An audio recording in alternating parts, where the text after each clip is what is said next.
Dans ma semaine Blue Sky, c'est un festival de livres blancs et de manifestes en vue de l'élection présidentielle de 2027. L'AFG, le lobby qui fédère les acteurs de la gestion d'actifs, plaide en faveur de l'introduction d'un régime de retraite complémentaire par capitalisation pour tous les salariés du privé.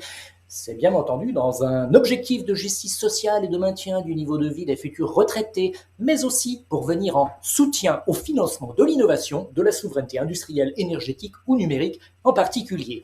France Invest est un autre lobby qui regroupe également des sociétés de gestion de portefeuille, spécialistes du capital investissement, de la dette et de l'infrastructure, le non coté. Comme la FG, France Invest propose de compléter et réformer le financement des retraites par une part de capitalisation. France Invest dit agir en faveur de la souveraineté, de la prospérité et de l'attractivité, et pour cela recommande une allocation minimum de 20% au non coté. Attention, 20% c'est un minimum. Il faut dire que les vertus magiques des actifs privés sont irrésistibles, plus performants, moins volatiles, financent l'économie réelle.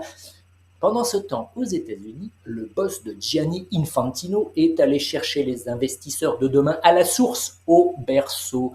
Donald Trump a lancé les Trump Accounts, accessibles à tous les enfants citoyens américains nés entre le 1er janvier 2025 et le 31 décembre 2028. Ces comptes seront abondés à hauteur de 1 000 $ par l'État fédéral. Ils devront être investis dans des ETF répliquant des indices actions États-Unis, dont les frais annuels oscillent entre 0,02 et 0,03%, et les retraits ne seront possibles qu'aux 18 ans du titulaire. Et comme l'État fédéral est très endetté, de riches philanthropes parfaitement désintéressés ont annoncé des donations. 6,25 milliards de dollars pour la fondation de Michael Dell et sa femme, 75 millions de dollars pour celle de Ray Dalio.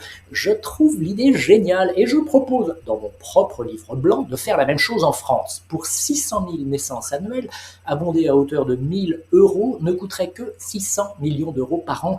Pas cher pour devenir une nation d'investisseurs, la Investor Nation.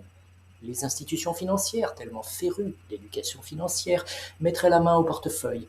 Les grandes fortunes feraient de généreuses donations. On investirait pour moins de 0,1% par an dans du coté et du non-coté dans l'Union européenne. Sous réserve que ce produit s'appelle TMB pour tremplin MOPA vers la bourse, j'en cède la propriété intellectuelle. Bonne lecture et bonne semaine.